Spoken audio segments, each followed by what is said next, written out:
Bonjour à tous, je suis ravie de vous retrouver aujourd'hui pour le 7e épisode de l'histoire de Will et Emily.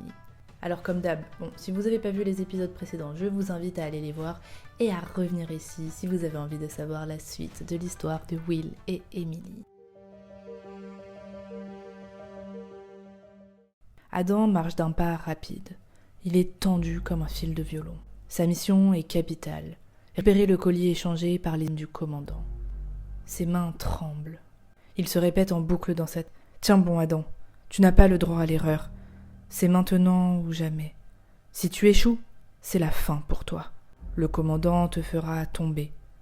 Ta vie en dépend. » Adam redouble d'efforts pour rester concentré. Il aperçoit l'officier qui l'attend. C'est un officier corrompu, bien sûr. L'échange est simple. Presque trop simple. Une poignée de main. Un geste furtif. Et le vrai collier glisse dans la poche de sa doublure de sa veste cousue à cet effet. 5 secondes. Seulement 5 secondes. C'est le temps qu'il lui aura fallu. Adam repart comme si de rien n'était. Personne n'a rien vu. Sur le papier, tout est parfait. Mais il n'empêche qu'Adam n'arrive pas à respirer. Il a besoin de se détendre après cette montée d'adrénaline, ou de stress, comme vous voulez. Il se répète dans sa tête. « Adam, arrête, déstresse. C'est bon. Tu as réussi ta mission. Tu as le collier. Tout est sous contrôle. Tu as juste besoin d'un petit verre pour te détendre. » Adam arrive dans la salle de la fameuse réception. Il croise le regard du commandant, lui signalant que tout est ok. Et il prend un verre de whisky bien mérité. Enfin, ça dépend du point de vue de qui, parce que pour lui sa mission est réussie, mais il a quand même volé un collier à plusieurs millions d'euros. Du point de vue de Will et Emily. Maintenant qu'Adam est dans la salle, c'est au tour de Will et d'Emily de jouer. Le plan d'action est simple. Emily va tenter d'attirer Adam dans un coin de la pièce. Digne d'Audrey Hepburn, toujours aussi élégante, sourire assuré, elle s'approche lentement d'Adam. Elle lui dit « Vous semblez bien seul.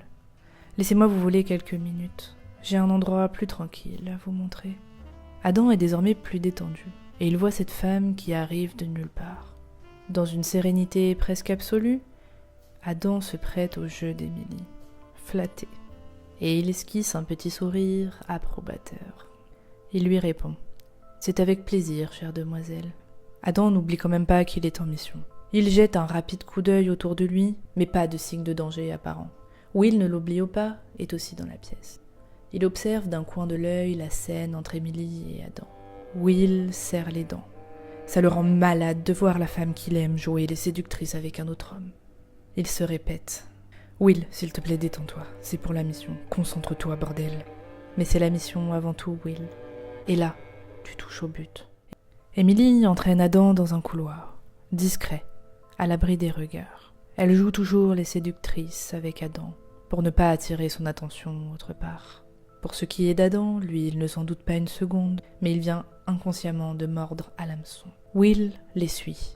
Doucement, elle pose son verre, recule de quelques pas, comme si elle l'invitait à s'approcher d'elle. Elle lui dit « Mettez-vous à l'aise, Adam. » D'un seul coup, Adam blêmit. « Mais comment vous connaissez mon prénom ?» Et il se dit dans sa tête « À aucun moment je ne lui ai dit. » Une fraction de seconde après, Adam sursaute, mais ne bouge pas. Il sent le métal froid du pistolet de Will enfoncé dans son flanc.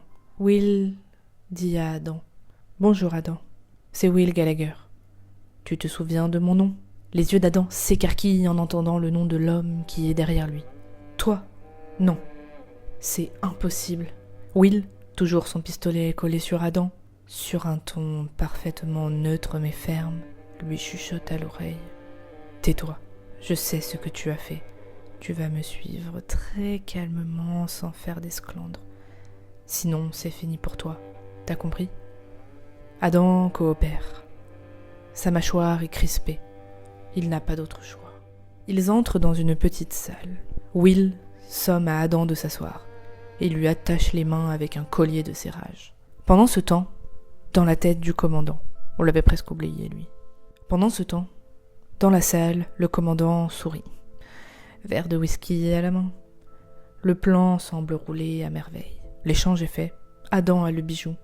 Et Emily et Will, croit-il, sont toujours sous surveillance.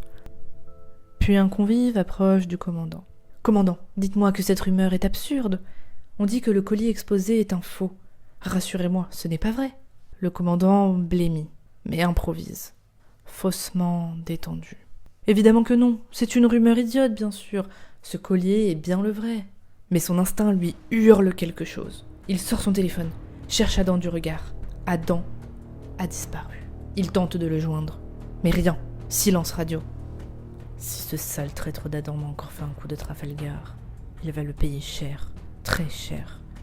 Je l'ai pourtant averti de ce qui lui arriverait s'il me trahissait. Le commandant commence doucement à perdre son sang-froid. Sa mâchoire se crispe. Il envoie une salve de messages à Adam. Des ordres, des menaces. « Reviens tout de suite. Tu me dois tout. Si tu me trahis, t'es mort. Réponds, sale traître. Je t'avais prévenu, Adam. » Le commandant, sur le point d'exploser, relève la tête de son téléphone et balaye la salle du regard. Emily a disparu. Will aussi. Et il prend conscience de quelque chose. Ses propres messages sont déjà partis. Des preuves accablantes. Noir sur blanc. Il se dit que jusque-là, il avait réussi à mener Emily et Will en bateau. Mais là, il réalise qu'ils ont déjà tout compris.